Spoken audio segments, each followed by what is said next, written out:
Hello there my fellow holotape heroes, and welcome to another Grand Arena counter testing video. So as in previous week, I'll do two videos this week. So the first one, I'll show you the fails, so what counters didn't work, and then also the geo battles in this one, and then do a separate battle showing you some of the Omicron teams that I faced or I used on offense, as well as some of the other teams that I tried. But anyway, it looks like my Wampa finally met his match at Relic 3. He wasn't able to take down this Darth Revan squad. I think it can still work at Relic 3, it's just maybe the way they timed their turns didn't really work well. So last week I showed you the same thing, but instead of Talon there was Marauder in there, and looks like Talon complicates a little bit more things just because she's in stealth, so when she attacks, Wampa doesn't counter attack and gain that bonus turn meter. So maybe these ones with Talons could be a little bit more tricky than the ones with Marauder, I'm not sure. But yeah, I definitely after this battle I did bring up my Wampa up to Relic 5 now, so hopefully he'll be able to do more damage next week. But as you can see, so far so good. They get a start, put a fear on us, still so far so good. Alright, counterattacks, and my cooldowns were still here, unfortunately not ready to be used because of that double fear in the beginning. So far still so good, counterattacking. Basti died from damage over times, and boom, this is where obviously the Talon now made that difference, because obviously once you get Revan below, you know, visit 50 pro, once you defeat Revan or something, then Sheik jumps in, and because of Death Mark they were able to take my Wampa down. And now, not sure what happened this week, but Shaak Ti was really causing me issues. This was a team on the front wall. I didn't want to put something too strong in it, just because, you know, there might be something else hiding at the back. And I'm like, maybe Rey Jedi Training can get this done, I'm not sure. You might be thinking, what are you doing, this doesn't work, but I looked at GG meta report and it showed 50% win rate. There was only 2 people that tried this. I'm like, alright, let me try it as well, and let's see if I can pull out a win.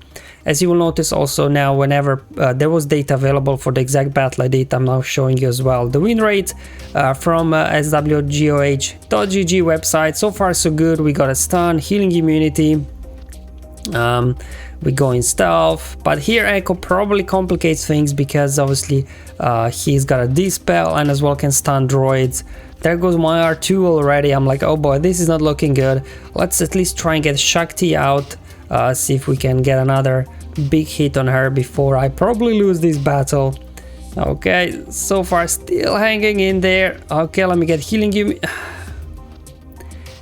Shaak Ti dodges right at the right moment there, because, you know, maybe if he would landed healing immunity she wouldn't dodge. But anyway, that battle didn't end well. I'm like, okay, let me try. I still had this Bastila kind of team left, you know, kind of leftover Jedi sort of ish, I guess. And you know, this team can do some big damage, some good damage versus many teams. I'm like, well, surely we can get Shaak Ti out very quickly with Ki-Adi-Mundi and call it a day, right? Let's go and have a look. Let's just go ahead and drop an armor dodge again. Oh boy. I mean, I appreciate that Shaak Ti's master is evasion, but I think we would have been able to take Shaak Ti out right here if we would have dropped that armor shred in the beginning, and then we would be able to finish her off, right? So definitely dodging there, coming at very unfortunate times, and at this point I'm just unable to do much, to be honest. I just didn't expect this team to have so much damage there. They took out my old band very quickly, even for all that bonus protection obviously you do get from Basti's lead. Dropping another armor shred, and there you go, there goes Shaak Ti. Just because of that dodge in beginning I wasn't able to, I think, get a win. Otherwise this would work, but hey, at least I got Shaak Ti down, right? So then cleaning up the remaining 2 clones shouldn't be too much of an issue. Now if you think that my issues with Shaak Ti ended here, no, there was another battle here. And I've never done really in 3v3 Lord Vader versus Jedi Master Luke, just because most people don't put Master Luke on defense. Obviously I don't have Maul here available, and Lord Vader without Maul, I think taking down other galactic legends can be challenging at times depending on the composition. So I looked at the data on GG, and overall, like, Lord Vader has kind of good win rate with Royal Guard and Darth Vader versus different comps of Jedi Master Luke. But this specific one, again, Shaak Ti there, obviously, you know, she can dispel, she's gotta as well heal, and then also puts offense up. So definitely I think Shaak Ti was the key here in my Lord Vader failing. Also didn't help that actually this Master Luke was faster than my Lord Vader, so immediately got those ability blocks out, so I wasn't able really to do much for a couple of turns, unfortunately. So definitely it's gonna be probably more than relic dependent. Obviously Luke there is relic 8, my Lord Vader is relic 6, they also had speed advantage, but you know, for this point I'm like, okay, let me see if I can turn this around once I do get my plays going. Okay, unfortunately Lord Vader obviously has no way of ignoring taunts, so just kind of relying there on Darth Vader to finally get a turn with his Merciless, and hopefully, you know, we can do some nice things here. Unfortunately, you know, not many dots for Vader to go around, so we decided to do a round of basics, get some ability blocks, and then get more damage over times as well on the enemies. Okay, ability block. Will I get to my ultimate at all? That's the question. I'm ability blocked again. Just basics there. So not looking too good, but I was able now to get my AoE off. Now they get into their ultimate. Okay, now go into my ultimate as well. I'm just gonna do basic. I'll save heal for the next turn. Another AoE there, and hopefully this should finish off there as well. Chiari Mundi, and I just 1v1. And I think here Lord Vader probably would have a good chance, but because the enemy Master Luke is faster, he just keeps ability blocking me, increasing cooldowns, whereas maybe if Lord Vader would be faster, he will be able to, you know, get 2 turns in a row at some point, and that might be able to work, I'm not sure, but definitely Shaak Ti there was causing issues with her healing and everything. So definitely Shaak Ti causing lots of issues in this week for me in multiple rounds. So up next we have here Mothma. So it's a cleanup on the Luke that I just failed against. So I decided to try Mothma here. The reason why I brought in actually Cassian, and there he goes with the cooldown increase on Cassian. He knows who the real threat is, because obviously Master Luke here in 3v3, especially when he's in the lead now, when you have a cleanup, he's quite durable here. Now fortunately obviously no allies are alive, so he can't really use inherited teachings, so he doesn't have a whole lot of firepower here, so he can't really kill your guys, but you are a threat of timing out. And that's why I brought in Cassian, because his grenade attack can apply healing immunity and ability block, so hopefully you can kind of stop his healing. So as you can see, we are kind of slowly, very slowly making progress. He keeps healing up though, and at some point I actually realized that Kyle Katarn has an ability block on his basic, but I think only when it's his turn. So definitely once I actually just figured this out, just I was doing this battle, I'm like, hold on, I should have done that before, because this was obviously if I could keep ability blocking with Cassian and then also with Kyle, we should be able to make good progress here. So there you go, as long as this healing immunity sticks reliably, abilities block sticks, you should be able to get through Luke, I think. And there we go. Still 50 seconds to spare. At some point it looked like it's gonna be a timeout, but I was able to burn through Lone Relicate Master Luke. Now this is a 50% win rate apparently, CLS versus Palpatine, Starkiller and Mara. Now in this video I'm showing you my failed battle. In the other video I'll show you the success battle, but I think the biggest RNG, I mean there are 2 RNG factors here. So Mara with her initial stun, she can stun Chewbacca. If that happens you will lose, and in this case so far so good. Mara didn't go after Chewbacca with her stun, so I was able to get her out. So far it's looking good, but there we go, this is what ruins it then. Starkiller, he's got a daze as well, so he can also daze your Chewbacca. But at least in this case, you know, you can get down Mara, you can get down Pulps, and then you'll just have to clean up Lone Starkiller at the end. So definitely, you can definitely see why this is only 50% win rate according to the data report. Just because, obviously, there's 2 things that can go wrong. Stun on Chewbacca with Mara's first move, and then daze with Starkillers.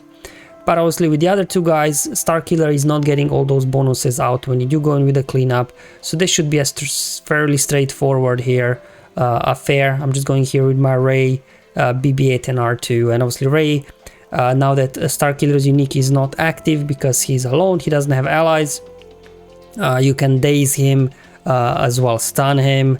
We also have ability block, we've got healing immunity, and there we go. Probably an overkill, but I just didn't want to mess around too much with Starkiller and his counter attack, so I was just able to clean it up like that.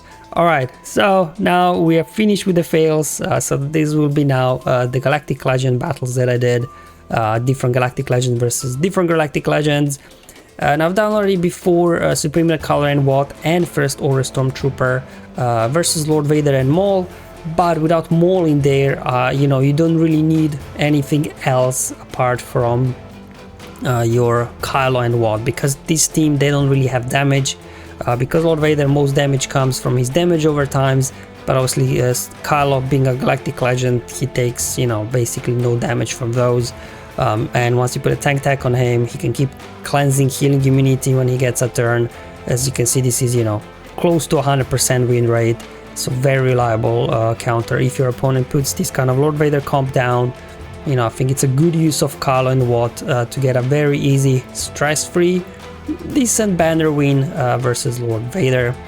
So yeah, just gonna start off putting tank tech on Kylo so he can keep dispelling the healing immunity that Lord Vader can apply on him. And then it's pretty much just, you know, working towards your ultimate, doing your pokes to get more mastery.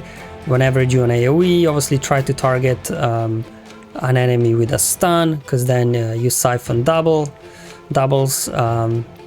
and then you get him into negative mastery. And then when Lord Vader uses his ultimate, he actually reduces his mastery as well. That's why you can see triangle there icon on Lord Vader, because his mastery has been reduced, because obviously when he uses his ultimate, he gains mastery from his allies, but because we siphoned so much mastery from allies, they're already in negative mastery. Time for me to pop my ultimate now as well. There we go, both sides go down, and now it's just a case of finishing lone Lord Vader, and down he goes for a 55 banner win. So quite good banners as well in this particular case. Okay, so let's move on to battle. I haven't tried before, but my opponent put, I think, like 5 Galactic Legend on defense and Starkiller. So I had to really try out lots of new things that particular round. So I've seen Sith Eternal Emperor and Dark and Zombie work. So I said I'll give it a shot as well. Now my Sith Eternal, he's only Relic 7 though, but at least I do have him modded for like max health, as much health as I could always put on him with my mods I did. So he's over 170k health. So hopefully that will be enough, because protection is irrelevant here, because obviously once they hit the high ground, they just go straight for health on the Sith Eternal Emperor. And if they get healing immunity, could be problematic. So as you can see from the data here, it's about 69% win rate, so not bad actually. So what I start with, I will link up General Kenobi and Commander Ahsoka Tano. So once we hit ultimate, we can just take them out both straight away. And then 1v1 Sith Eternal and Kenobi, I think, you know, you should be good there. Unfortunately, they go straight for Daka there, put healing immunity on her, so not ideal start. The mass assist goes on to Sith Eternal, which is good. If that mass assist from General Kenobi would go on Daka, could be a little bit problematic, but obviously they do have to burn through Daka twice, right? Because we do get these 2 revives from Zombie. And this team doesn't really have a lot that much damage after the initial Force Leap, and now that Commander Ahsoka Tano is linked, she can't critically hit as well. So definitely, you know, not a lot of damage on this team after the initial burst. Unload the ultimate, and there we go. Now it's 3v1 on Master Kenobi. I mean, Kenobi can still be a pain a little bit with his healing immunity. He's got some stacking as well, damage in his abilities. He's got their tenacity up, so trying to land a shock on him to stop his obviously healing can be problematic. But you know, so far both of my sisters are hanging in there. Was finally able to land a shock on him to stop healing, and there we go. It was a 53 banner win, so pretty good I think counter, and you know, 69% win rate is not all that bad. Now we've got this Rey team, and I've seen this Rey composition now quite a few times also on other content creator streams. It seems like it's growing in popularity. It's sort of a timeout team, or you know, you juice up there very high offense Rey. She gets master's training on her, which, you know, further boosts her offense by 25%. Then armor, if he puts 3 stacks of Beskar over on Rey, could be problematic. So from, you know, the data side of things, the most reliable is Jedi Master Kenobi, because obviously with Ahsoka you can just literally one shot their armor, so she can't get Beskar on Rey. Now, depending obviously on the energy, Beskar could also go on her Meteora. It's not a hard-coded thing that on who armor puts the Beskar, but it doesn't matter. Let's just get her out, and, you know, with her out, you just have to kind of obviously go through Rey here. Luckily, we do have healing immunity there with Kenobi that can't be cleansed. However, obviously, Yoda's big heal is health equalization, so it will still heal up Rey a little bit because of that. But anyway, General Kenobi not looking too good. Let's go ahead and heal him up. Now it's time to hit my ultimate. Now Rey unloaded hers. Okay, unfortunately Yoda went right back into stealth, but at this point I'm just going straight for Rey. She's in yellow, so let's just get her down. Unfortunately, healing immunity expired on her at this very point, so I'm just trying to get her out before she gets another turn, because I don't think my General Kenobi would be able to survive another whirlwind. And there you go, guys, 55 banner wins. I was pretty happy with this. I mean, this is the first time I was doing that as well. My Kenobi and Commander Ahsoka Tano, they're both Relic 5, so obviously if you do have high Relic guys, this should be probably easier and safer to do so. Alright guys, hopefully this video was useful and helpful, initially showing you some of the fails, what didn't work for me this time, and then as well some of these different Galactic Legend battles that I haven't tried personally before, just to show you how they worked for me. Thank you for watching, I'll see you in the next one, but until then, have fun, enjoy your life, and may the RNG be with you, my friends.